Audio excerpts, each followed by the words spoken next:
Et donc, on va parler du droit. On va voir le groupe droit qui se cherche encore un peu dans les couloirs, qui va présenter l'essentiel de leur écrit par oral. Et après, nous aurons deux invités qui, cette fois-ci, sont ici. D'ailleurs, je rappelle que si vous voulez signer votre soutien à Sophie Gigot, c'est encore possible là. Voilà.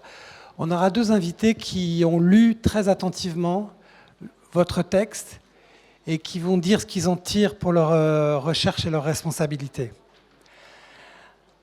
Alors, comme David vous l'a proposé ce matin, on aime beaucoup, dans les travaux de croisement des savoirs, de se rendre compte qu'on a tous des représentations derrière un mot. Parfois, on n'a pas les mêmes.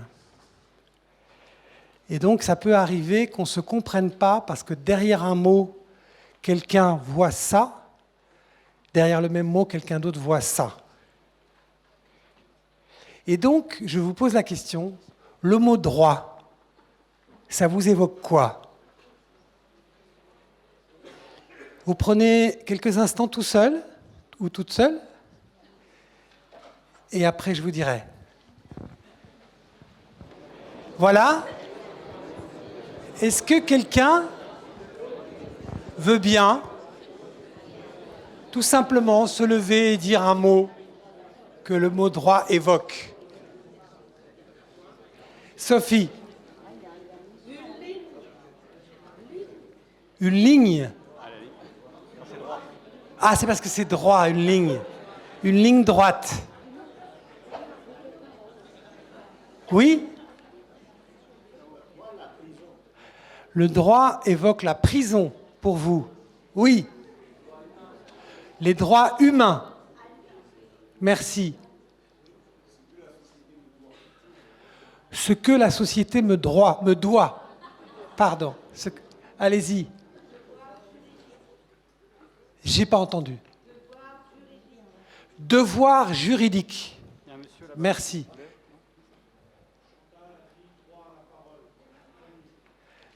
La voisine de monsieur a dit droit à la parole. Oui. Les conditions. Les conditions. En haut, avec un masque. La liberté. Allez-y.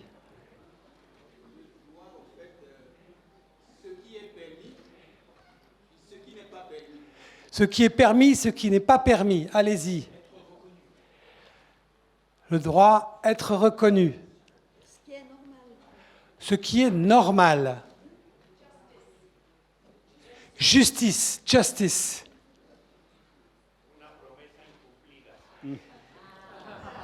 Una promessa incompleta, ça veut dire, je crois, une promesse non tenue. Merci beaucoup. Vous avez déjà réfléchi à la question que je vois. Alors, chers amis, vous avez travaillé. Maintenant, on sait comment vous avez travaillé un peu et vous allez nous présenter vos travaux. À vous. Rebonjour. Merci déjà pour toutes ces interventions déjà hyper riches. Juste un petit mot avant de commencer pour dire que voilà, notre groupe est déjà assez restreint, mais il l'est encore plus puisque voilà, un des co-chercheurs, Tom Croft, qui était avec nous et qui a travaillé avec nous, n'a pas pu venir malheureusement pour des raisons familiales impérieuses. Voilà, donc pour vous dire que c'est un élément moteur et qu'on pense bien à lui. Voilà, au moment de commencer notre présentation. Comme vous avez peut-être dû l'expérimenter à l'instant, quoique il y a déjà eu beaucoup de réponses, ce thème du droit est peut-être le plus aride des trois. En raison de son caractère abstrait par rapport aux autres, si par le droit, il faut entendre un dispositif qui contient à la fois un système de lois organisant la vie sociale, mais aussi l'ensemble des institutions juridiques et sociales chargées d'appliquer ces lois. Et c'est pourquoi, d'ailleurs, on a expérimenté très tôt une première contradiction avec ce thème, puisque ce thème, comme les deux autres, ont été choisis, sélectionnés par l'ensemble des co-chercheurs et des co-chercheuses. Sauf qu'il a été aussi abandonné par tout le monde au moment où il fallait s'y engager pour l'aventure, la coécriture. Voilà. Tout le monde, pas tout à fait. Tout le monde, non. Sauf Angélique, à mes côtés, qui depuis le début a tenu à ce thème et qui est donc d'abord allée toute seule. Et puis voilà, elle nous a attirés et puis elle a formé avec nous donc ce groupe tout à fait formidable. Du coup, pour dépasser cette abstraction initiale, il nous a fallu répondre à une des exigences portées par la philosophie sociale et qui consiste à produire un geste critique depuis et grâce à l'expérience des plus pauvres. C'est pourquoi on a commencé par le texte de Maureen Roberts, qui fut militante, poétesse et chercheuse à ATD, et puis d'autres récits sont venus évidemment s'ajouter, ceux d'Angélique et de Jean-Marie notamment. Et cela en vue de se demander comment le droit était vécu par les plus pauvres. Or, ce qui est apparu très vite, c'est que le droit, et d'abord le mot droit, n'était pas seulement vécu dans son caractère abstrait. Ouais, d'accord. Mais, donc, pas vécu d'abord dans son caractère abstrait, mais d'abord dans son caractère contradictoire. Pourquoi alors le droit est-il un dispositif contradictoire ? En quoi consiste cette contradiction ? Eh bien, en ceci que ce dispositif est composé de deux faces qui se contredisent, qui s'opposent. Une face d'abord répressive, oppressive, productrice de violence. En ce sens, le droit contient la violence, au sens où il la porte en lui, à travers différentes façons de développer cette violence dont on va bientôt exposer quelques figures.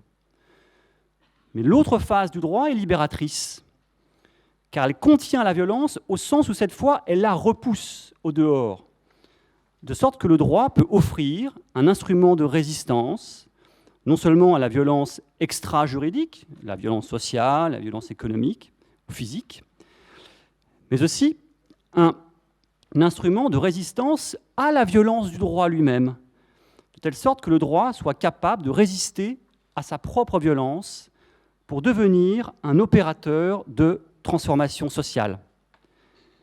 C'est l'exposition de ces deux faces, mais aussi leurs points d'articulation et de passage de l'une à l'autre qu'on va essayer d'exposer maintenant en reprenant assez largement le plan de notre texte. Alors on va commencer d'abord par exposer la phase de la violence, dans une première figure de cette violence à travers la violation et les privations des droits, et c'est Angélique qui va nous présenter cela.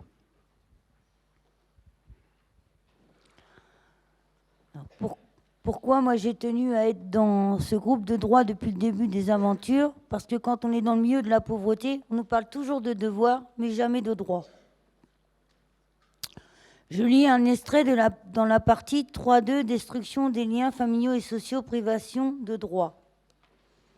Ce récit montre comment, au nom du droit de l'enfance, on peut exercer une violation du droit, un contrôle quotidien de ma vie, des menaces de me prendre mes enfants, un harcèlement physique et moral jusqu'à ce que je signe une promesse d'abandon de mes propres enfants. En me prenant mes enfants, on m'avait arraché le cœur. J'ai cru vraiment mourir. J'ai pris conscience de l'injustice grâce à une éducatrice qui m'a dit « Madame Jeanne, vous ne méritez pas ce qui vous arrive ». La protection de l'enfance a pris le dessus sur le droit à la protection de la famille et de l'enfant. Je me suis retrouvée seule face à la directrice et face à l'assistante sociale du foyer. Elles ont abusé de leur autorité sur moi par tous les moyens possibles et imaginables. Je n'ai jamais accepté le placement de mes 3 enfants en si peu de temps, et surtout les moyens dont elles ont usé pour parvenir à leur fin, jusqu'à me priver de mes droits de mère et de mes droits de mener ma vie de femme en liberté. Vous n'avez pas le droit d'avoir une vie de femme parce que vous êtes mère. Le pire est que les représentants de l'institution ne se rendent jamais compte de la violence qu'ils infligent à l'enfant quand ils l'arrachent de sa famille, de son environnement. Dans leurs expériences, les militants ne rencontrent pas de travailleurs sociaux qui remettent en cause le bien fondé d'un placement, parce que le droit obéit à des préjugés sociaux considérant les parents vivant dans le milieu de la pauvreté comme incapables et nuisibles. Par expérience, les militants savent que les placements génèrent chez les enfants des traumatismes et des colères qui peuvent être irréversibles. Cela aboutit souvent à la destruction, à l'éclatement de toute la famille. Souvent, les enfants ont des traitements médicaux.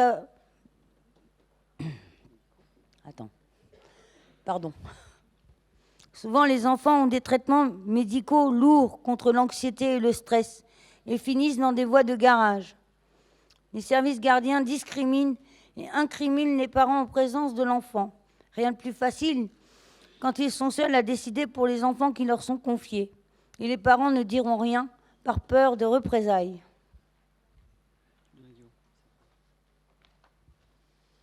L'exemple choisi par Angélique est vraiment terrible parce qu'il montre très bien la violence interne au droit, dans la mesure où c'est une violence ou bien entre deux règles de droit, le droit de l'enfance et le droit à la protection de la famille et de l'enfant de l'autre côté, où il montre aussi le conflit entre deux interprétations du droit. Et au fond, quand on est tiraillé, quand on est pris à l'intérieur de ce conflit, il y a là une violence qui se développe et qui est la première forme de violence qu'on a essayé dans notre groupe de travail d'analyser.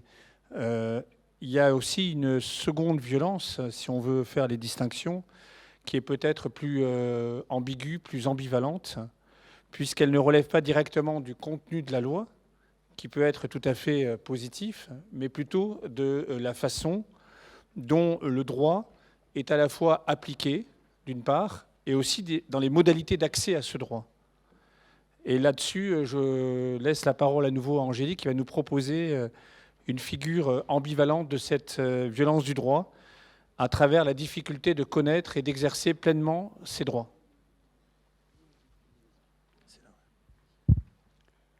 Je lis un extrait du chapitre 2, Ambivalence et contradiction du droit.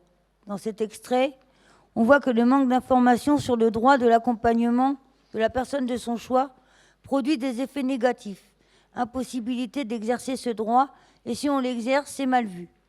Les professionnels résistent à ce droit en disant ce n'est pas dans nos pratiques, car c'est un défi pour eux, car ils sont obligés de faire attention à ce qu'ils nous disent.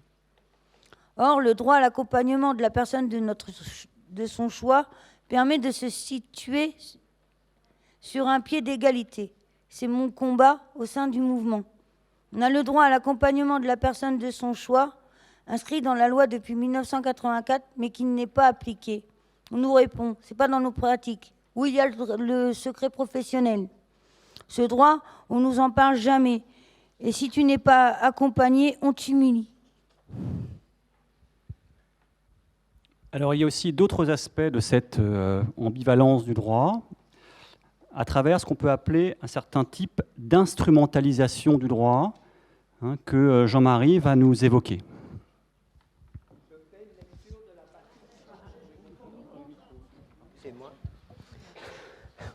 Je fais une lecture de la partie 3.2, destruction des liens familiaux et sociaux, privation de droits.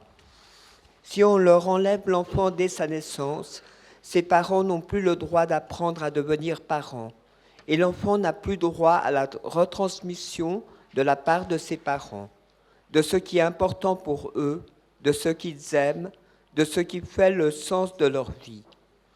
C'est une séparation qui brise les personnes, les parents comme l'enfant, qui interdit toute relation d'amour et qui, en définitive, les empêchera de progresser et les jettera chacun dans une terrible solitude. Les parents ne peuvent plus transmettre leur identité. C'est un paradoxe. Le droit conserve les dossiers, mais interdit aux familles de conserver leur mémoire. Il y a construction d'une mémoire punitive et effacement d'une mémoire libératrice. Cette archive négative contre archive positive. Une archive positive, ce serait de construire avec les familles leur histoire, dans une mise en commun positive de leur mémoire. Commentaire. Cette réflexion part d'une observation que j'ai faite plusieurs fois. Les services sociaux traitent les familles pauvres en les accusant de leur immobilité, de leur faiblesse par rapport à leurs enfants. Ces familles n'ont pas le droit à la parole et ne peuvent pas résister à ces services sociaux qui semblent avoir tous les droits. Même le juge ne peut exercer un réel contrôle, du contrôle social exercé par les services sociaux. car le juge n'a pas accès directement à la parole des familles, où cette parole n'a pas autant d'autorité que celle des professionnels. Cette réflexion nous dit aussi comment le droit pourrait être libérateur s'il s'appuyait sur la mémoire des plus pauvres, sur le savoir des familles, sur tout ce que les familles peuvent transmettre comme racines et qui est nécessaire pour aider les enfants à grandir.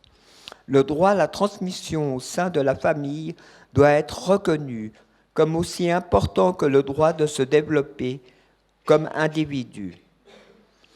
Comme le disait le Père Joseph, aucune famille ne doit être exclue du droit d'habiter la terre, c'est-à-dire d'entrer en rapport avec les choses et les personnes en partageant, en créant, en laissant une empreinte de soi sur la terre. Alors, on peut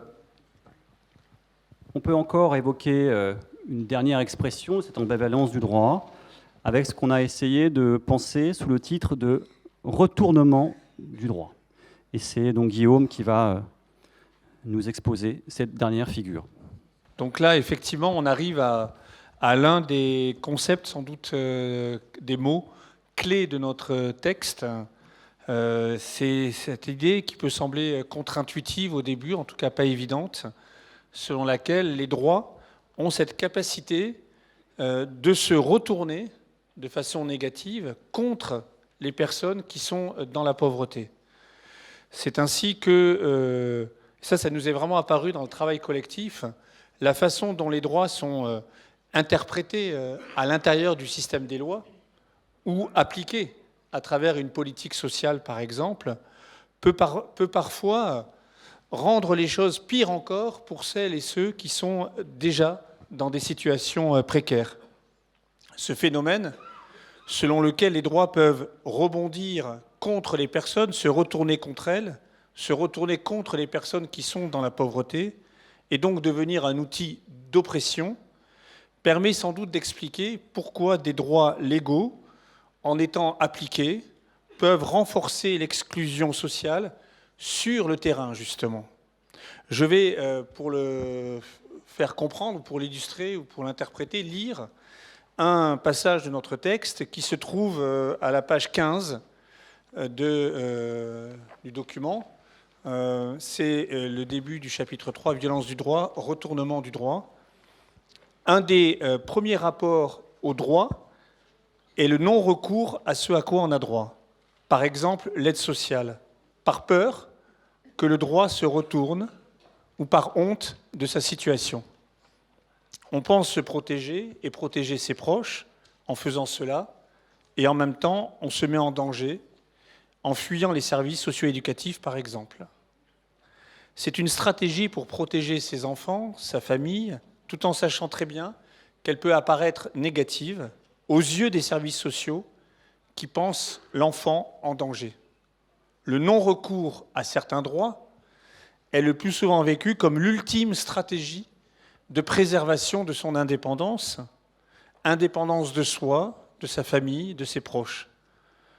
En effet, entrer dans le droit, c'est entrer dans une langue et un labyrinthe dans lequel on ne peut que se perdre et être dépossédé des derniers repères de son existence. Donc, à la racine du droit, il y a quelque chose qu'on a proposé d'appeler un retournement du droit. Et maintenant, je pense que je m'arrête là. Alors, on a annoncé que... Oui, je peux continuer. Pardon, je n'ai pas terminé, effectivement, donc je continue.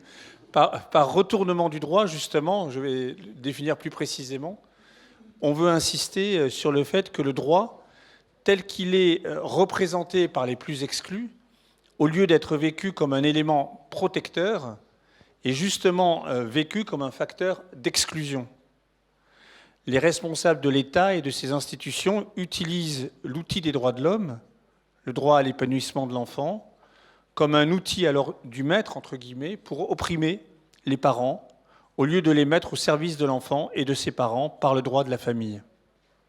Voilà, au fond, quelques éléments de cette figure centrale du retournement du droit. Alors pour l'instant, on s'est concentré sur les faces négatives, mais pour cela, pour montrer ces faces négatives, on a dû opérer un geste critique à l'égard du droit. Et ce geste pose un vrai problème aussi essentiel que difficile. C'est qu'on ne peut pas opérer un geste critique sans renvoyer à un point de référence à partir duquel on s'autorise à juger du droit, à dire qu'il fait mal, qu'il fait du mal, qu'il prend une mauvaise direction, qu'il n'est pas à la hauteur de sa mission.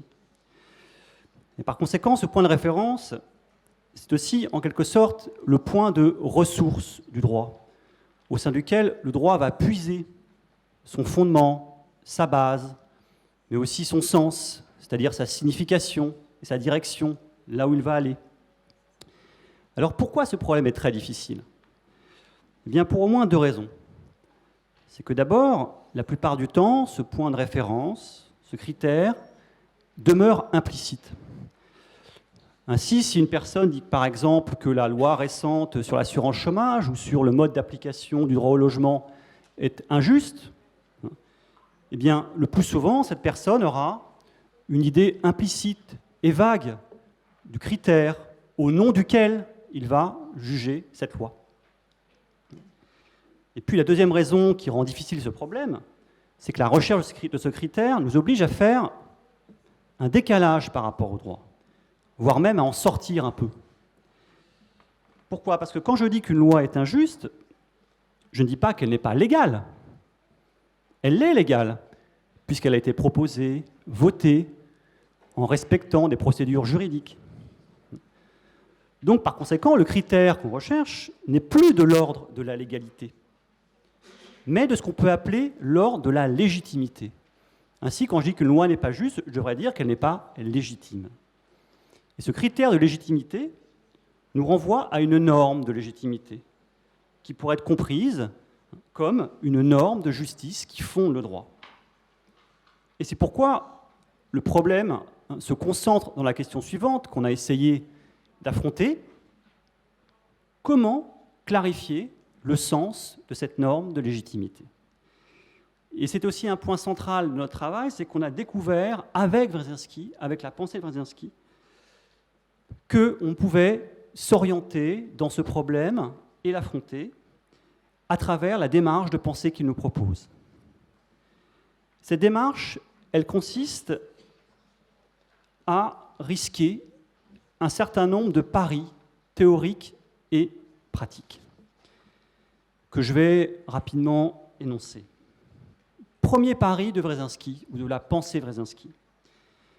Si Wresinski avance que ce critère de légitimité devrait être trouvé dans les déclarations des droits de l'homme, en faisant de celle-ci une source d'inspiration, ce n'est pas pour se réfugier derrière ce texte juridique particulier.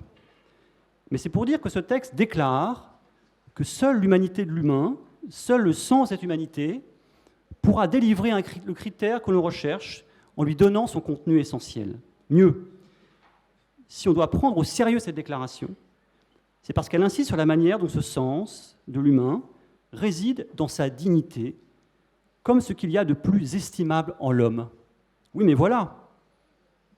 Quel est le sens de la dignité ? Est-ce que ce n'est pas encore trop vague ? De là, le deuxième pari de Wresinski. Il consiste d'abord à montrer qu'on ne peut pas accéder à ce sens de la dignité humaine en réfléchissant abstraitement à une idée de la dignité qui serait complètement déconnectée de la réalité sociale. Pour comprendre ce sens, il faut revenir, dit-il, à l'expérience de ceux qui la perdent, c'est-à-dire l'expérience des plus pauvres. C'est ce qu'il nous dit très fortement dans une citation issue de notre chapitre 4, dans le moment 3. Je cite Wresinski.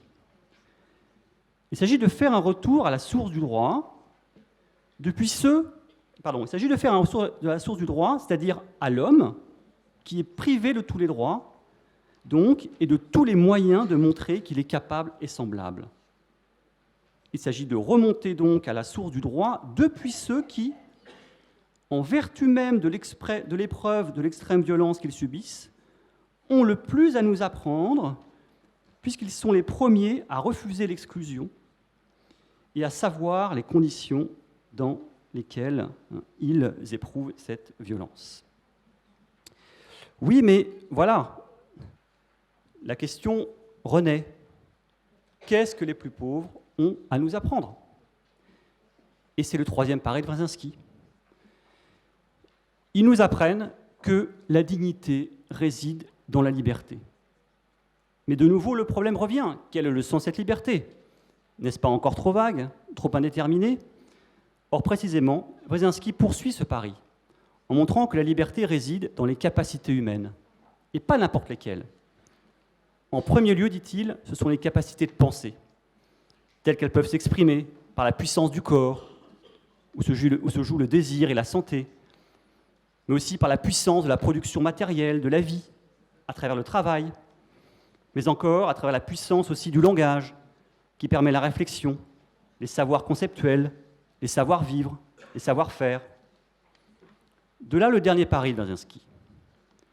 Il nous dit que non seulement la liberté consiste dans l'usage émancipateur de ses capacités, parce que c'est là où l'humain soutient son rapport au monde et aux autres, et parce que c'est là où il se construit. Mais encore, il nous dit que cette liberté a une dimension politique.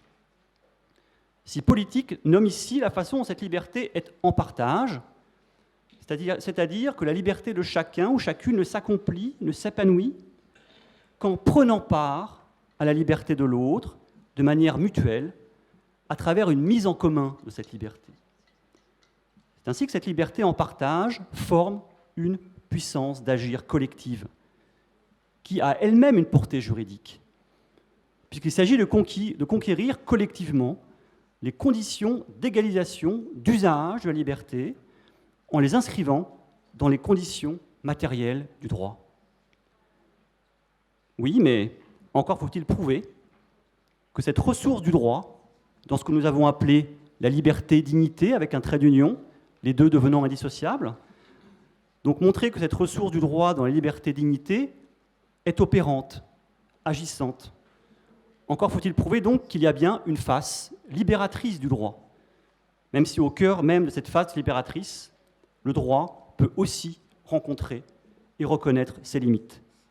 C'est tout cela que nous présente maintenant Micol. La relation que les personnes vivant la pauvreté ont avec le droit est souvent une relation de colère. Le droit est cause de déception. Je n'y crois pas, disent-ils souvent. Ils ne croient pas qu'ils peuvent changer leur vie par le droit. Ils ne se sentent pas protégés dans leur vie par le droit. Plutôt que de droit au logement, les personnes en situation de pauvreté parlent de combat pour le logement, d'insécurité des logements. Le droit semble être plutôt un instrument de pouvoir au service de ceux qui ont déjà le pouvoir, et pas émancipateur et libérateur. Alors comment le droit pourrait devenir un instrument de résistance? Comment résister par le droit si le sujet qui cherche à résister manque d'accès au droit, ou si le droit est perçu comme inaccessible? Comment le droit peut devenir un facteur de mobilisation alors? Nous avons essayé dans le groupe d'identifier des mobilisations qui passent par le droit. D'abord, on s'est dit qu'il faut désindividualiser le rapport au droit, construire le combat pour les droits avec d'autres, en s'ouvrant à des collectifs de résistance qui existent en France et ailleurs, sous des noms comme les cliniques du droit, où l'on vient confier son cas afin d'avoir un conseil juridique. Au sein d'ATD, ATD Quart Monde France, le comité solidaire pour le droit est un exemple. Une autre possibilité de mobilisation par le droit consisterait à imaginer un droit de veto, c'est-à-dire un droit de refuser une décision juridique comme une forme de contre-droit, qui agirait comme un contre-pouvoir. Ce droit pourrait être délégué à quelqu'un ayant cette autorité, un médiateur ou un défenseur des droits. Cela obligerait le droit et les institutions qui sont en charge de son application à s'interroger sur leur bien fondé. Ce droit de veto s'inscrirait dans le cadre de la désobéissance civile. Cette dernière étant un ensemble de pratiques politiques visant à introduire le dissensus, en s'opposant à une loi par exemple, en vue non de s'en soustraire au droit, mais au contraire de rappeler le droit à sa source de légitimité, qu'il menace par son contenu ou son mode d'application. Une autre possibilité de mobilisation par le droit revient à faire appel à un droit supérieur, tel que les droits humains, pour s'opposer aux droits de son pays face aux violations de droits exercées par l'État. Un exemple a été le recours à la Cour européenne des droits de l'homme, porté par ATD Quart Monde France, avec des familles de voyageurs expulsés dans les Val d'Oise, où elles habitaient depuis 30 ans. Après 12 ans, la CEDH a condamné la France à indemniser les familles qui n'avaient pas été relogées. Foucault parle de droit comme forme de résistance à un pouvoir normalisateur, refusant la séparation des tâches entre gouvernants et gouvernés. Il s'agit d'un droit en contexte. Ainsi, le droit, par exemple, à la santé serait déplacé vers un droit d'égal accès à des moyens de santé.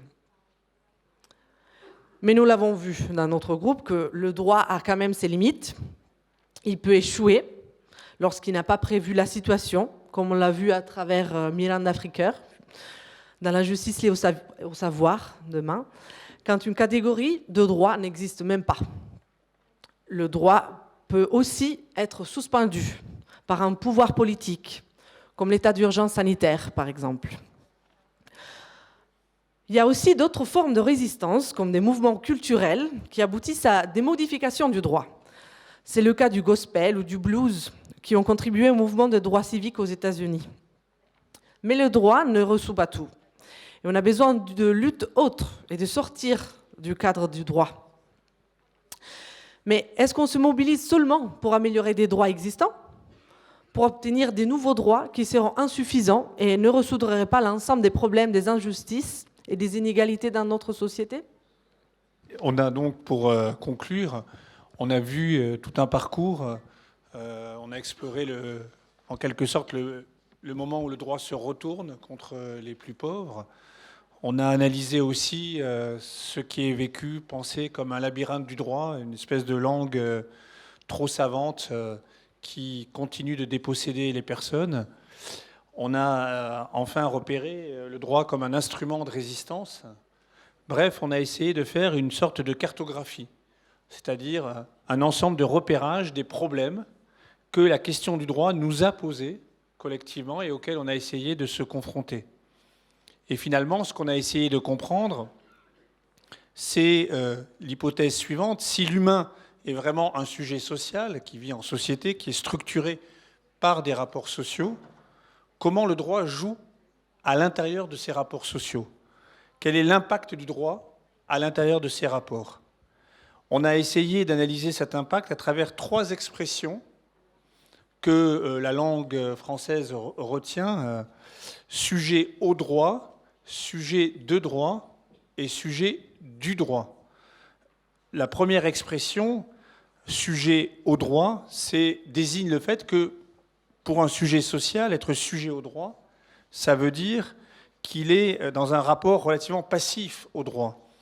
Il est soumis à des formes juridiques, il est exposé à des lois, il est assujetti. C'est un rapport relativement négatif. C'est en quelque sorte la face violente d'être sujet dans le rapport au droit. Une deuxième expression, un deuxième impact peut être approché par l'idée du sujet de droit. Sujet de droit, ça veut dire un sujet qui bénéficie d'un certain nombre de droits, qui est porteur de droits, même si, quand on est porteur de droits, notre rapport au droit peut rester passif. Après tout, on peut ne pas utiliser les droits qui sont à notre disposition. On n'a pas forcément choisi ces droits-là. C'est justement cette analyse de l'ambivalence dont on a parlé au début de notre raisonnement. Et enfin, il y a une troisième expression, plus libératrice d'une certaine façon, qui est approchée par l'expression être sujet du droit, c'est-à-dire être l'acteur, Nicole en a parlé, l'auteur de transformation par le droit, en se saisissant du droit. Finalement, cette analyse très générale que nous avons faite sur le droit, nous l'avons précisée dans l'expérience de la pauvreté. Et ce qu'il y a de peut-être plus décisif pour nous, c'est ce que les pauvres nous apprennent plus que les autres, c'est qu'ils éprouvent sans cesse justement le passage incertain d'une expression sur ce sujet à l'autre. Ils sont à la fois sujet au droit, sujet de droit, sujet du droit. Ils passent d'une figure à l'autre dans une forme d'incertitude constante. Et c'est ce qui fait justement que le sujet social, pris dans la grande pauvreté, est en même temps un sujet déchiré, clivé, tendu entre ces différentes figures, ballotté entre ces différentes figures, à la fois aimant et haïssant le droit. Et en même temps, ce qu'ils nous apprennent, c'est que le passage d'une figure à l'autre n'est jamais déterminé à l'avance, une fois pour toutes.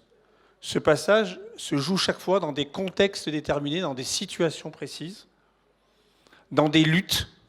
Et c'est pourquoi la lutte pour les droits reste un objectif politique absolument fondamental, malgré tout ce que nous avons dit concernant l'ambiguïté, l'ambivalence du droit. Et c'est là que Angélique va nous proposer une analyse conclusive.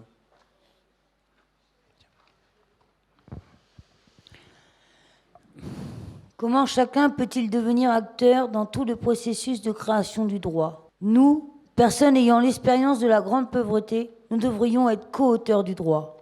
Le droit, les droits devraient être établis avec nous, à partir de nous qui vivons de profondes injustices tout au long de nos vies.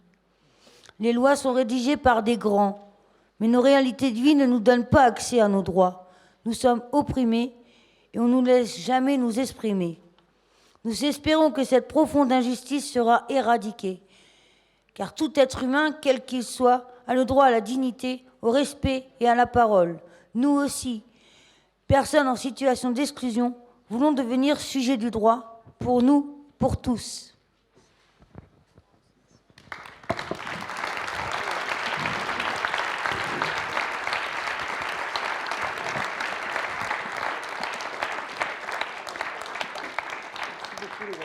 Merci beaucoup.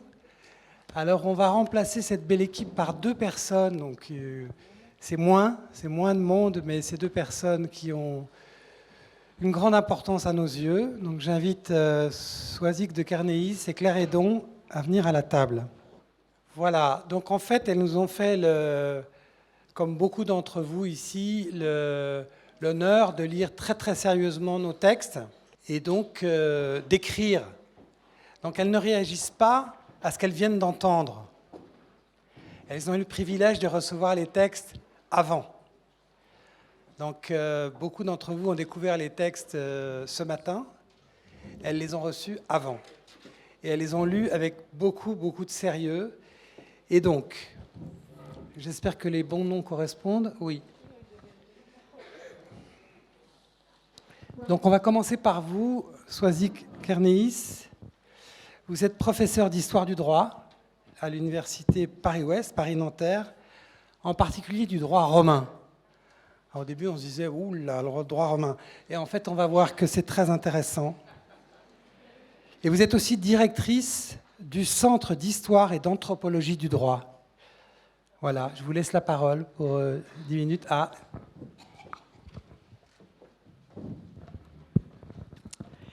Merci beaucoup. Je voudrais dire tout le plaisir que j'ai à participer à ce séminaire parce que c'est, de mon point de vue, un moment assez exceptionnel. En effet, il est rare d'avoir le point de vue des justiciables, pour employer un mot qui est peut-être un petit peu compliqué, mais un mot qui, d'un point de vue juridique, signifie le fait de relever de la justice, le fait de pouvoir bénéficier de droits, donc de pouvoir revendiquer ces droits. Donc merci beaucoup, merci notamment à Guillaume qui m'a fait l'honneur et le plaisir de cette invitation. Comme je le disais, donc il est rare d'entendre la voix de ceux qui subissent de plein fouet les contraintes du droit. La réflexion sur le droit est trop souvent le privilège de la doctrine et l'intérêt du texte que j'ai eu effectivement le privilège, peut-être comme juriste, je ne sais pas, de lire et de livrer une analyse du droit de l'intérieur en restituant la parole d'une catégorie de personnes en situation de précarité et de grande exclusion. Comme juriste, j'ai été frappée vraiment, je le dis très sincèrement, par la pertinence de la critique qui dénonce, et ça a été répété tout à l'heure, les deux faces du droit. Je suis juriste, je suis aussi historienne du droit, et c'est comme historienne que je reviendrai d'abord sur l'ambivalence du droit, sur ces deux faces qui ont été mentionnées tout à l'heure, pour ensuite m'arrêter sur quelques-unes des idées fortes du texte de mon point de vue. Tout d'abord, donc, les deux phases du droit. Le droit donne-t-il des droits aux justiciables, donc ce terme que je mentionnais tout à l'heure? Autrement dit, sert-il à rendre la justice, à rendre à chacun, si je reprends la définition du droit romain, la justice rendre à chacun ce qui lui revient? Ou bien les contraint-il et est-il un instrument de domination au service du pouvoir? Si l'on regarde dans l'histoire, l'invention du droit coïncide avec un moment de révolte, la révolte des plus pauvres à Rome. Il faut revenir donc au tout début de l'histoire romaine, au 5e siècle avant Jésus-Christ. Il n'y avait pas alors de loi publiée. Les magistrats qui jugeaient le faisaient en vertu de leur pouvoir. Le terme technique, c'est celui de imperium, qui a donné le mot empire. Écrasés par les dettes, réduits à une servitude de fait, les pauvres, les plus pauvres, ont exigé la publication des coutumes, la divulgation du droit. C'est-à-dire qu'ils ont demandé, ils ont revendiqué, ils ont exigé que les droits soient écrits, noir sur blanc, et diffusés. Ce qu'ils demandaient donc, c'était qu'un corps de règles encadre l'activité juridictionnelle du magistrat de façon à mettre un terme à l'arbitraire de son pouvoir, au fait qu'il puisse juger de façon discrétionnaire, sans aucune limite, selon son bon vouloir. Donc ce que l'on peut voir, et c'est ça que je voudrais souligner ici, c'est le fait que, historiquement, le droit s'est développé contre le pouvoir des plus puissants. Mais il ne faudrait pas croire que la mise en œuvre de ce droit réalisait l'égalité civique, car l'application du droit n'était pas la même pour tous les citoyens.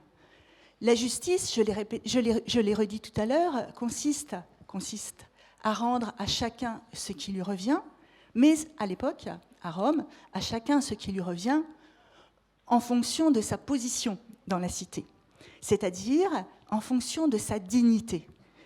Et à la lecture du document, à la lecture du texte, j'ai été frappée par le nombre de références justement à la dignité. Dans l'Antiquité romaine, c'est cette même dignité qui servait de critère à l'évaluation des droits des citoyens. La valeur de la parole se déclinait en fonction de la dignité de celui qui l'exprimait. La déclaration du noble, la déclaration du puissant, la déclaration du riche était fiable et le magistrat lui accordait du crédit. En revanche, celle du citoyen humble, celle du citoyen pauvre ne l'était pas, parce qu'on pensait que le pauvre, finalement, pouvait se laisser acheter sa décision. Et cette distinction s'explique par une représentation politique qui faisait de la fortune du citoyen le critère de son implication dans les affaires de la cité. Le citoyen riche était un citoyen actif, le pauvre ne l'était pas. Cette forme de démocratie qu'on appelle censitaire avait pour conséquence de priver de droits les prolétaires, c'est-à-dire, étymologiquement, le terme prolétaire signifie ceux qui ont pour seule richesse leur descendance, leurs enfants. Cette forme de régime politique, propre à l'Antiquité, et que l'on retrouve encore dans la première moitié du XIXe siècle, pourrait bien avoir laissé des traces. En tout cas, c'est l'impression que l'on a à lire le texte. Dans des régimes de type personnel, c'est-à-dire dans des régimes où le pouvoir a été accaparé par un homme, le droit est bien souvent un outil de domination. L'empereur romain, le roi de France, mais aussi tel ou tel despote, justifie l'accaparement du pouvoir, la mainmise du pouvoir par la mission qui lui incombe de rendre justice. Le roi de France est dit à l'époque fontaine de justice. On peut penser à Louis XIV, à Saint-Louis rendant la justice sous un chêne. C'est un thème récurrent que l'exercice du pouvoir soit rattaché au pouvoir de juger en équité. En équité, c'est-à-dire la possibilité qu'il y a de s'écarter de la loi pour rétablir le sujet dans ses droits. Là est, on pourrait dire, la bonne face du droit. Mais en même temps que cette culture du droit prospérait, les titulaires du pouvoir ont eu tendance à se servir du droit, cette fois pour étendre leur pouvoir aux dépens de leur sujet. Les exemples sont nombreux. Je pense par exemple au premier empereur à Rome, Auguste, qui réprime l'adultère et qui va même jusqu'à prévoir de rendre le mariage obligatoire et à imposer aux hommes de faire des enfants, aux hommes et aux femmes, ou bien, sous le règne de ses successeurs, la prolifération de lois pénales prescrivant un type de comportement et le recours massif à la torture, ou bien encore, plus tard, sous l'Ancien Régime, les fameuses lettres de cachet, c'est-à-dire des lettres qui permettaient d'embastiller un personnage sans avoir à le juger, sur simple décision du roi. Quant au pouvoir des juges, il était devenu à ce point redoutable qu'un adage, donc un proverbe, oui, disait « Dieu nous garde de l'équité des parlements ». Donc ce que montre l'histoire du droit, ou ce que confirme plutôt l'histoire du droit, c'est justement cette ambivalence du droit qui a été dénoncée tout à l'heure et qui est bien apparente à travers le texte que j'ai lu.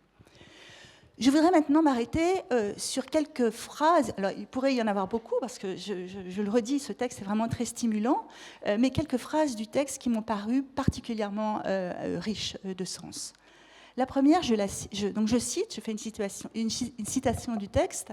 « L'existence des plus pauvres de tous les continents démontre qu'accorder des libertés civiles, des droits politiques, sans offrir les moyens concrets de les assumer, peut être pire, finalement, que de les refuser.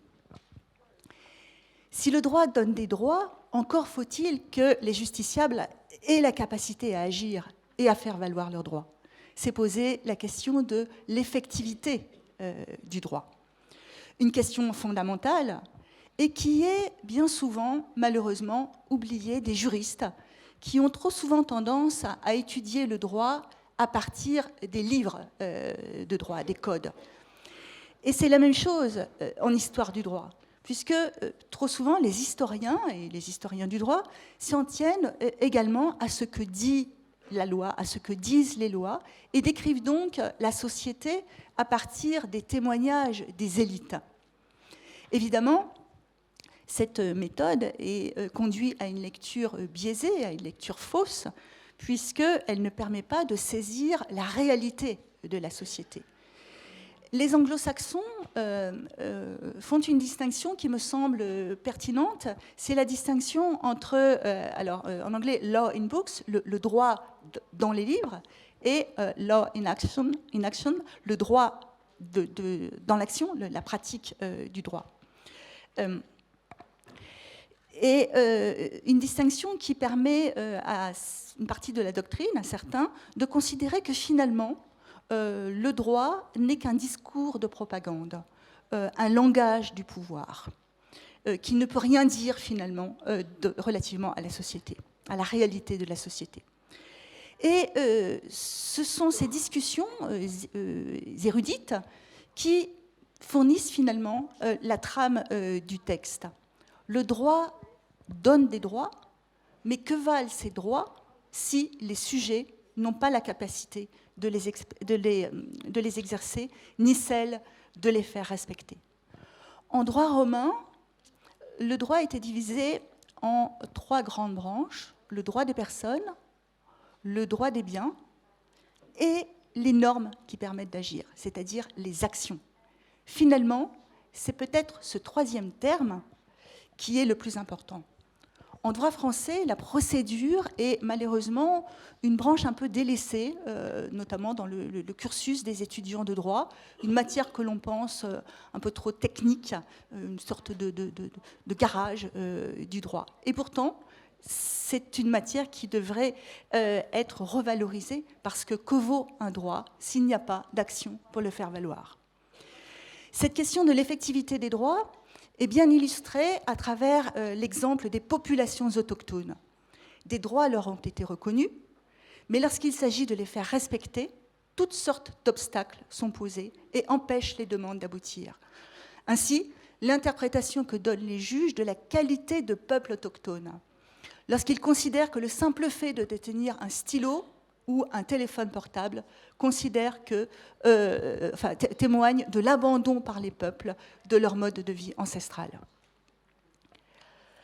Je viendrai maintenant sur une autre phrase qui d'ailleurs a été citée tout à l'heure. C'est la phrase qui concerne un propos du Père Joseph. Je cite, « Il faut expliciter le contenu normatif de cette dignité depuis l'expérience que les plus pauvres font de l'injustice. » Le concept de dignité traverse le texte et c'est intéressant pour un juriste puisque de plus en plus la doctrine propose d'analyser le concept même de personne juridique à partir justement de cette notion de dignité.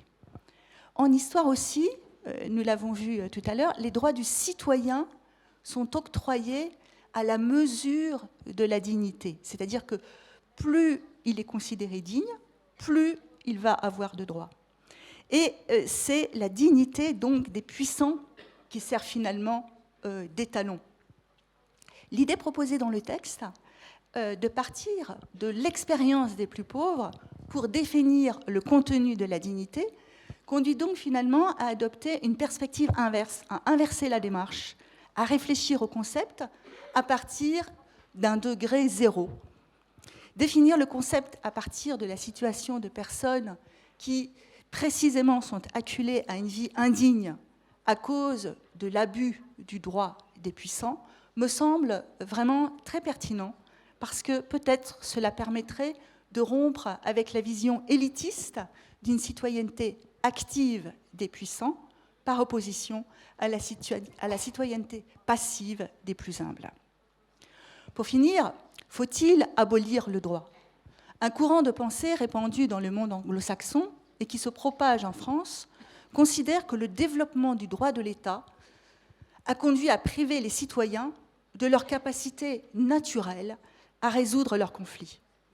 Il faudrait alors éviter la justice de l'État et développer une justice alternative, fondée sur le consentement des citoyens.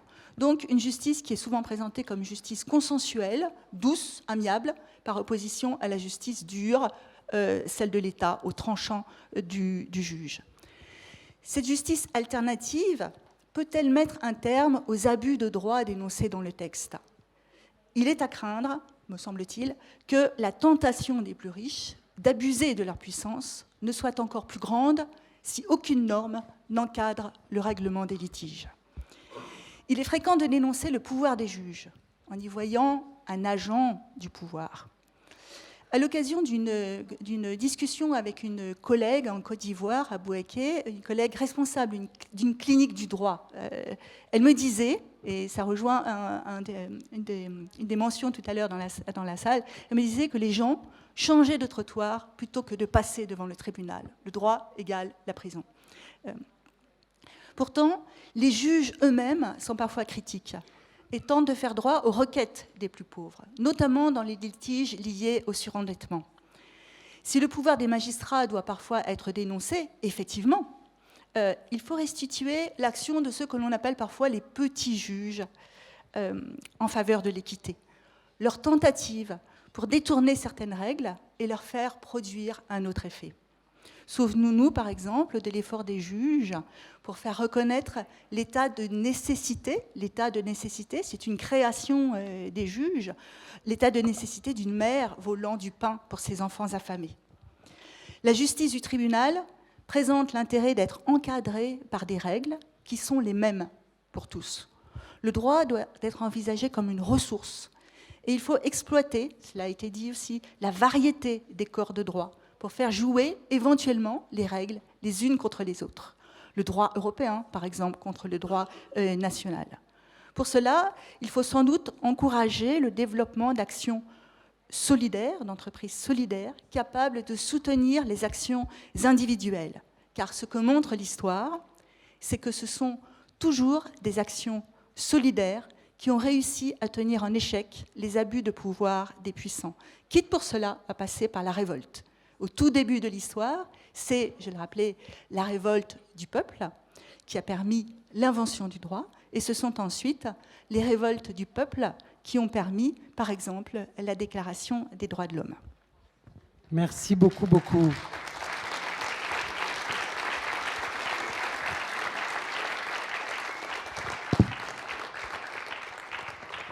Merci beaucoup, beaucoup. On n'a pas le temps de vous poser des questions, on discutera en atelier, c'est un grand texte. Et voilà, vous avez pris très au sérieux notre demande. Et maintenant, je suis honoré de vous présenter Claire Hédon, défenseur des droits en France. Donc en France, le ou la défenseur des droits est une autorité constitutionnelle indépendante, nommée par le président de la République, et tous les citoyens ou citoyennes peuvent l'interpeller pour être défendus face aux administrations, face aux discriminations, pour les droits de l'enfant, etc. Claire Hédon est donc la défenseur des droits depuis 2 ans et demi. 2 ans et demi.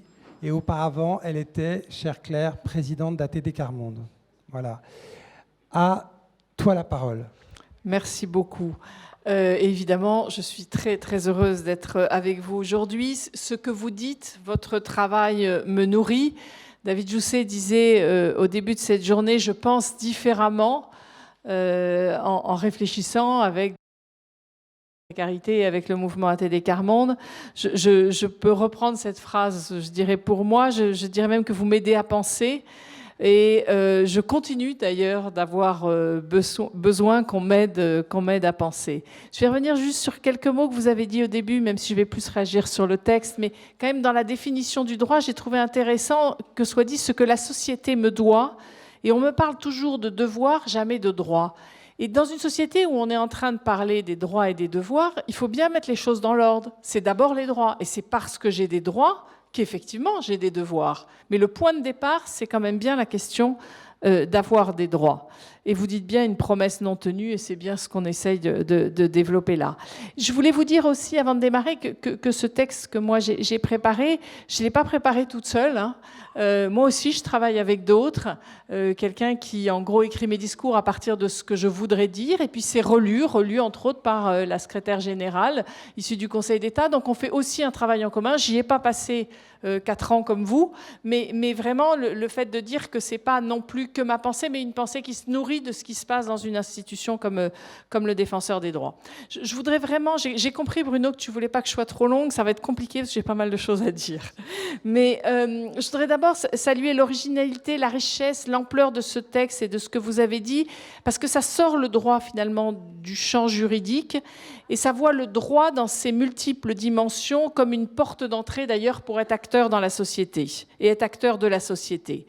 La pauvreté est une violation des droits de l'homme, ça c'est quelque chose qui est clairement dit et redit par le mouvement. Et ce document est intéressant aussi parce qu'il va dans 2 directions dans lesquelles je me retrouve dans l'institution.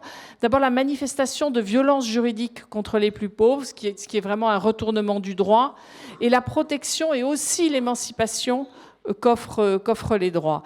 Et c'est vraiment ces 2 directions, ça rentre en résonance avec l'action du défenseur des droits, qui constate et observe des situations, je dirais, pathologiques et défend les droits pour combattre ces situations. Et l'expression qu'on emploie souvent, c'est justement rétablir les personnes dans leurs droits.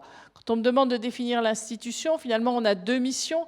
Rétablir les personnes dans leurs droits à partir des réclamations que nous recevons, et puis promouvoir les droits et les libertés, parce que de façon très claire, quand on voit des dysfonctionnements réguliers, en fait, on a un certain nombre de recommandations à faire au pouvoir, au Parlement, à l'Assemblée nationale, et on rend des avis où on dit ce qu'il faudrait faire pour que ces difficultés, ces dysfonctionnements n'existent plus.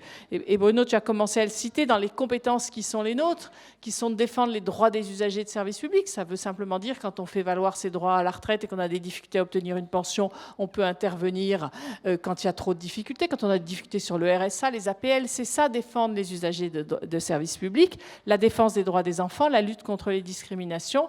On est l'organe de contrôle externe de la déontologie des forces de sécurité et protection et orientation des lanceurs d'alerte. Je sais, je parle très vite, je vais essayer de baisser le rythme, mais c'est compliqué pour moi. Je voudrais insister sur 2 points aujourd'hui. La violence attachée au droit est souvent le fait d'institutions, et le droit a la capacité de créer des sujets de droit, que vous avez évoqués tout à l'heure, et de combattre cette violence. Cette question de la violence institutionnelle est en fait d'institutions qui en fait devraient incarner et incarnent le droit. C'est décrit de manière originale et intéressante dans le texte. Le droit peut écraser, il peut exclure. Il est parcouru en permanence par la notion d'exclusion. La discipline en fait divise, sépare, catégorise biens, personnes, citoyens, étrangers.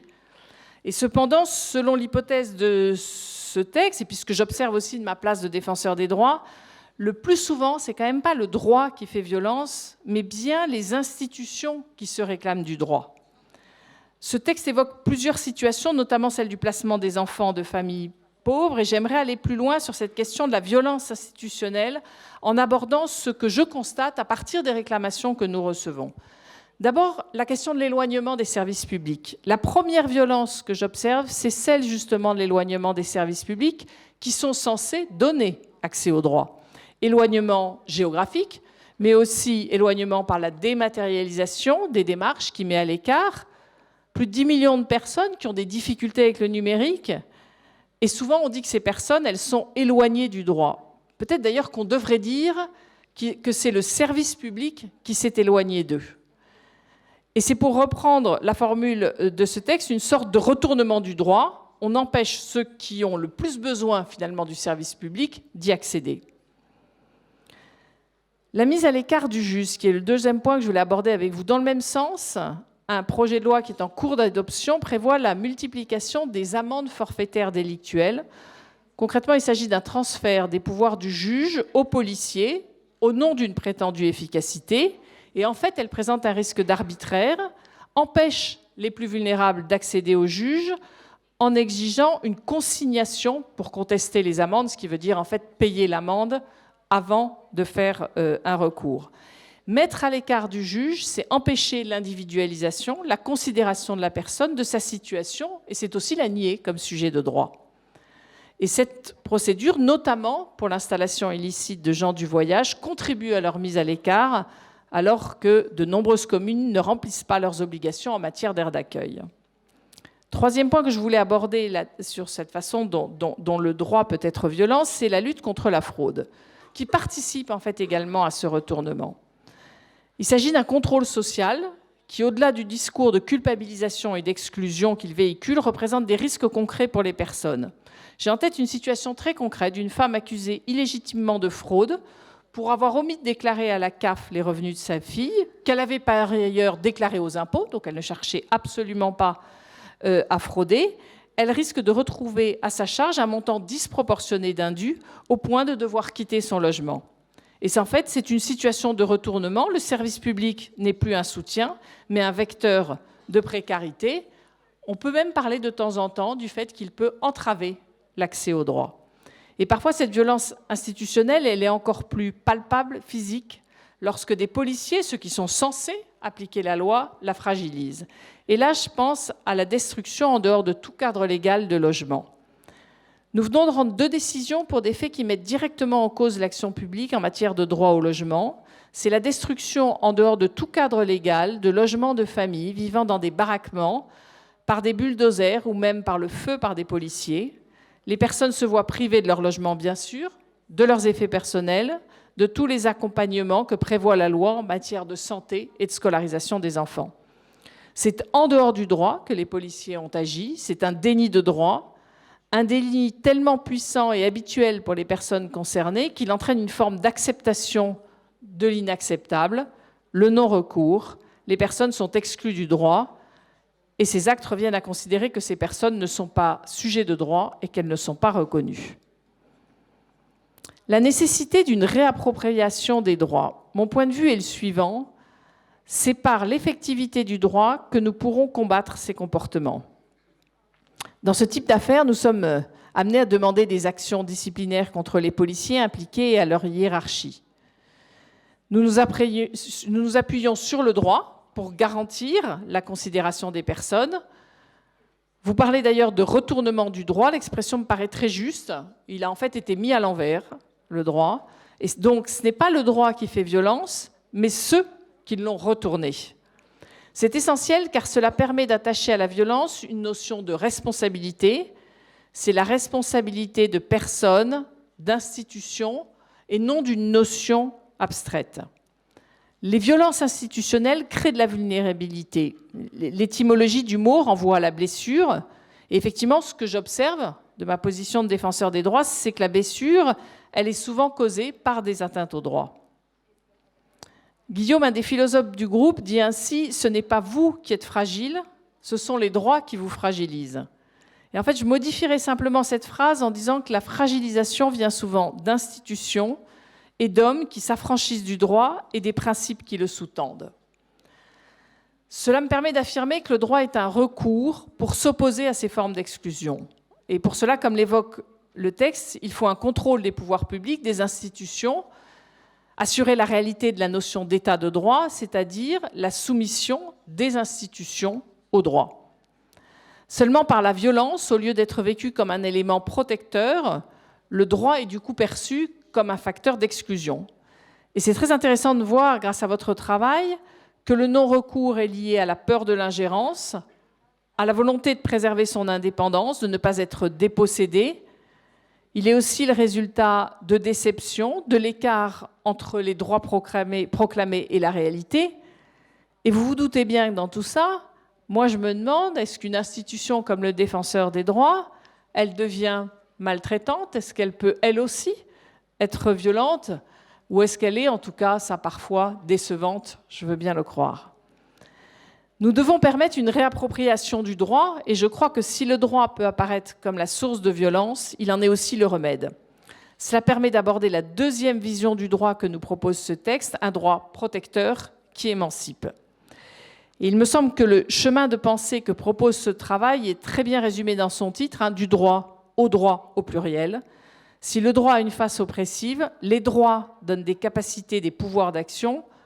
En fait, le pluriel change totalement le sens de ce mot. Et ce pluriel se retrouve d'ailleurs dans le titre de mon institution, Défenseur des droits. Et je suis convaincue que c'est notamment par la défense des droits que l'on garantit l'égalité et que l'on lutte contre l'exclusion. Et vous vous doutez bien que c'est bien pour ça que j'ai accepté ce poste-là. Le droit créateur de sujets de droit. Au cœur de ce travail figure aussi la capacité d'action, d'exercice de sa volonté. Et cette question de la capacité est intimement liée à la notion de sujet de droit. Et la notion de sujet concentre toutes les relations d'une personne avec le droit, et ce travail le décrit très clairement, et vous l'avez dit tout à l'heure, être soumis au droit, subir le droit, être porteur de droit, avoir le droit, être acteur du droit, contribuer au droit.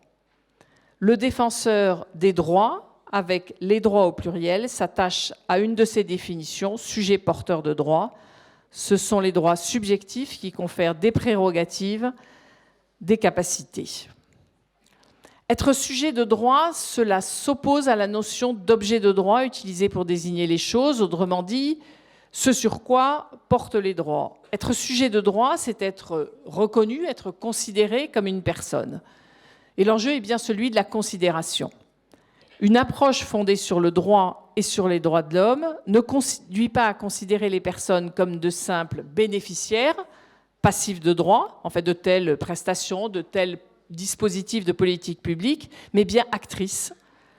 Le droit subjectif vient donner de la force à la volonté individuelle.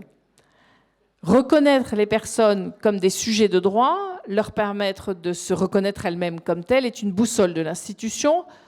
Et honnêtement, c'est toujours une conquête, ça ne va jamais de soi.